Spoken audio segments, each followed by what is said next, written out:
Assalomu alaykum qarindoshlar, qanday ahvolinglar? Men Amerikadan doktor Mehmet deyman. Men bugun yurak tiqilmasi va uni davolash degan temada qisqacha bir leksiya so'zlab o'tmoqchi. Men bu leksiyada asosliqi yurak tiqilmasiningki qandaq bir kasal ekanligi, uning alomatlariningki nima ekanligi, uni keltirib chiqargan sabablar va uning oldini olish, bir taraf qilish degan jihatlarda qisqacha bir tushuncha berib o'tmoqchi. Tövəndə diqqətinizlər bu leksiyanın təfsilatı bo'lsin. Yürək tiqilmasi yurakni qon bilan ta'minlaydigan asosliq tomir bo'lgan tojsimon qizil qon tomiri va uning tarmoqlarining tarivilishi, hatto to'silib qilishi natijasida yurakka qon yetishmaslik sababidan kelib chiqqan tojsimon yurak qon tomir kasalniki ushtumtut qo'zg'alishi bo'lib, u yurak sanjiqi deb ataladi. Yurak tiqilmasi 50 yoshdan oshgan kishilarning ushtumtut o'lib ketishiningki eng asosliq sabablarining biri hisoblanadi. Qondagi xolesterol moddasi yurakni qon bilan ta'minlaydigan tojsimon qizil qon tomir temiga o'ltirishib, qon tomirini qishtirib, qon tomirining elastikligini tövaltib o'tadi. Ham shundaqla qon tomir taraydi. Hatto ba'zi qon tomirlar to'silib qilishi mumkin. Natijada yurak muskullariga qon yetishmaslik kelib chiqib, eng oxirida yurak muskullarining qonsizlanishi va o'lishini keltirib chiqardi. Bu mushu yurak tiqilmasi yoki yurak sanjiqining paydo bo'lish jarayoni hisoblanadi. Undaqda bu yurak tiqilmasiningki kasallik alomatlari qandaq yoki uningda qandaq kasallik alomatlari bo'ldi degan vaqtida birinchidan ko'krak og'rish, ko'krak chinqilish yoki so'l ko'krakini ig'ir bir narsa besib olgandek his qilish bo'ladi. Ikkinchidan qo'l yoki mo'ri og'rish yoki bearam bo'lish, og'riq gajgisga tarqash yuz berdi. Üçüncüden soğuk ter çıkıdı. Dördüncüden mağdursuzluk his kılıdı. Beşinciden başqayış, huşidin kitiş yüz berdi. Altıncıdan köngli aynish, qusuş, yandırış yüz berdi. Yettinciden dimi yoki nafs siqilish, nafas alolmay qilish yüz berdi. Mana bular yurak tiqilmasiningki kasallik alomatlari bo'lib, ba'zi odamlarda bu alomatlarning bir qismi ko'rilsa, yana ba'zi odamlarda hammasi keyin-keyindan ko'rilishi mumkin. Bundaq alomatlar ko'rilgan amon biz sezgurligimizni oshirib, darhol dorimiz bo'lsa, dori yeyish bo'lmasa, darhol doktorxonaga berishimizga to'g'ri keldi. Yurak tiqilmasining sabablari, ya'ni qandaq sabablar tufaylidan yurak tiqilmasi yoki yurak sanjiq qo'zg'aldi degan vaqtida yurak tiqilmasining asosli sababi yurakni qon bilan ta'minlaydigan tojsimon qizil qon tomiri va uning asosli tarmoqlarining tarivilishi yoki butunlay to'silib qilishi va shu sababdan yurakka qon yetishmaslik. Bu yurak tiqilmasi yoki yurak sanjiqininki qo'zg'alishining asosli sababi hisoblanadi.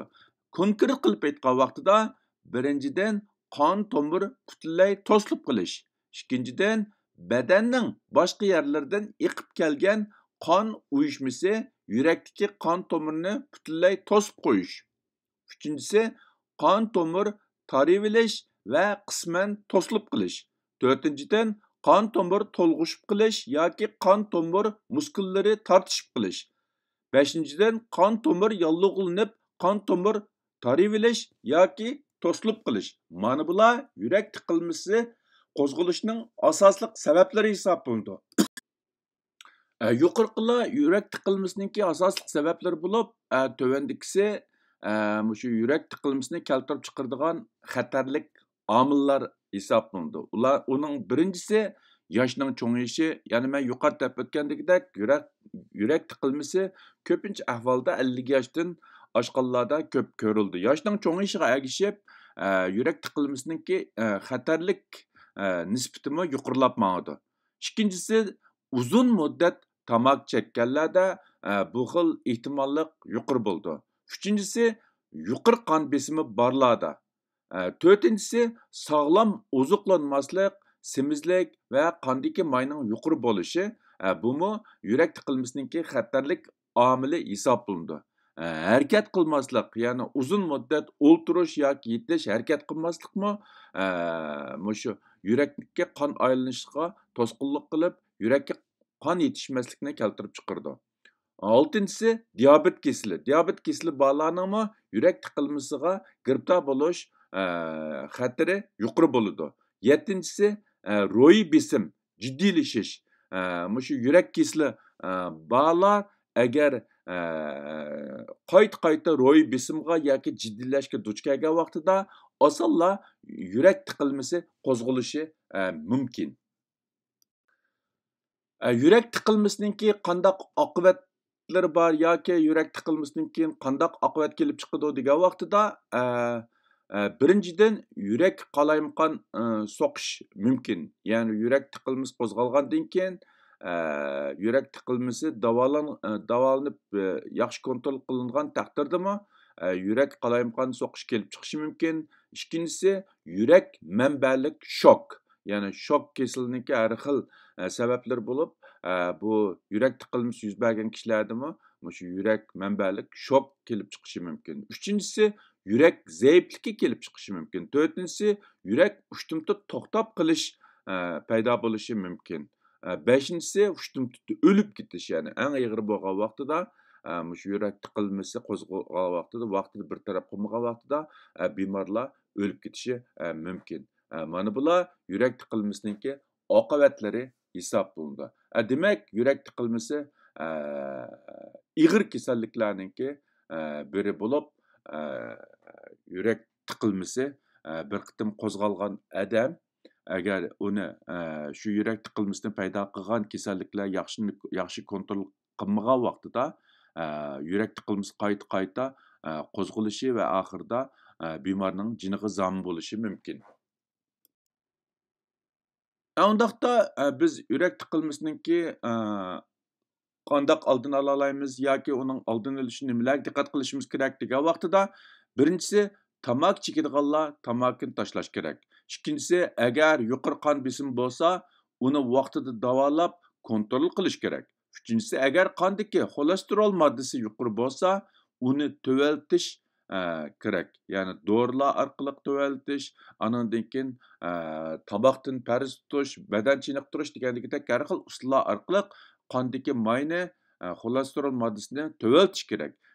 To'rtinchisi agar diabet kesili bo'lsa, uni vaqtida kontrol qilib davolash kerak. Beshinchisi aktiv badan chiniqtirish, badan ig'irligini muvofiq kontrol qilish kerak. Oltinchisi tuvan mayliq, meva, ko'ktat va donliq ziroatlar iste'mol qilish, kundalik tuz, shakar, go'sht va may miqdorini ozlatish kerak. Yettinchisi ro'y besimini tuvanlatish, jiddiylashishdan saqlanish kerak. Mana bular orqali biz balkim yurak tiqilmasininki qo'zg'alishining oldini olishimiz yoki uni yengilta olishimiz mumkin. Undaqda bu yurak tiqilmasi qandaq bir taraf qilindi, qandaq uni qandaq davolash kerak degan vaqtida oldi bilan bu yurak tiqilmasining kelib chiqishiga sabab bo'lgan kasalliklarni davolash, ularni bir taraf qilish kerak. Ular davolash unumli bo'lmagan vaqtida qanday qilish kerak degan vaqtida shu qon tomirlarini kengaytiradigan, qonning uyushib qolishining oldini oladigan dorilarni uzildimay ishlatib turish kerak. Ya'ni aspirin degandagidek dorilar hozir shu yurak tiqilmasining oldini olishda belgilik unum bor deb qaralgan dorilar bo'lib, shu dorilarni iste'mol qilish orqali biz yurak tiqilmasining qo'zg'alish xatirini tuvalta olishimiz mumkin. Undan boshqa shu qon tomir tarib olgan yoki to'silib qolgan ahvollar bo'lsa, bu xil ahvolni hozir davolashda ikki xil o'xshamagan usul qo'llaniladigan bo'lib, uning birinchisi tarib olgan qon tomirga terak selish. Ya'ni sol tarafdagi rasmda ko'rsatilgandagidek bu yipiq shakldagi bir prujinning ichiga shu sirtdan pulab cho'ngaytqil bo'lgan bir sharchani silib, uni shu tarib olgan qon tomirga akilib, andan keyin shu sharchini ko'ptirish, ya'ni orqali yipiq holatdagi prujinni ichib, shu to'silib qolgan yoki tarib olgan qon tomirini kengaytirish. Buni biz odatda qon tomirga, yurak qon tomirga terak silish deb ataymiz. Uningdan yana birisi bo'lsa, shu bo'libmi bak tarib olgan qon tomirininki uzunligi biroz uzun bo'lgan vaqtida uningga ko'rik silish, ya'ni badanning boshqa yeridan, ko'pincha holda putdan, ba'zida bilakdan bir qism qon tomirini kesib ilib, shu tarib olgan qon tomirining ikki tarafiga ulash orqali bu qon tomirga ko'rik silish va shu orqali to'silib qolgan qon tomirininki oxirgi tarafininki qon ta'minotini yaxshilash. Ya'ni to'silib qolgan qon tomir shu piti qilish, ammo ko'rik orqali qonni shu to'silib qolgan qon tomir to'silib qolgan yurakka ta'minlab berish. Bu orqali shu yurak tiqilmasini davolash yoki yurak tiqilmasining qayta qo'zg'alishining oldini olish mumkin. Bu hozir hamda shu yurak tiqilmasini davolashda qo'llanayotgan eng asosli usullar. Ya'ni birinchisi dori bilan davolash, ikkinchisi tarib olgan qon tomirga terak silish, uchinchisi to'silib qolgan qon tomirga ko'rik silish. Buni hamda shu bemor ko'ringan doktor konkret kasallik ahvoliga qarab kasal bilan yoki kasalning oilasidagilar bilan maslahatlashishi mumkin. Men bu yerda buni o'rtoqlashishimdan asosli sabab xili bir qism qarindoshlarning oilasida shu xil ahvol yuz berganligi uchun ular davolashda qaysini tanlash jihatda qarorsiz qolganligi uchun mendan maslahat so'raganlar bo'lgan. Shularga yoki boshqa qarindoshlarga bir foydalanish qimmati bo'lib qolsin degan maqsadda bu leksiyani so'zlab qarindoshlarga sundim. Yurak tiqilmasi va uni bartaraf qilish degan temadagi bu qisqa leksiyani oxirlashtirmoqchi. Hammanglarning diqqat berganinglar ko'pdan ko'p rahmat. Alloh hammamizningki tenini salomat, ömürni uzun qilsin. Xayr xo'sh. Ko'rishguncha omon bo'linglar.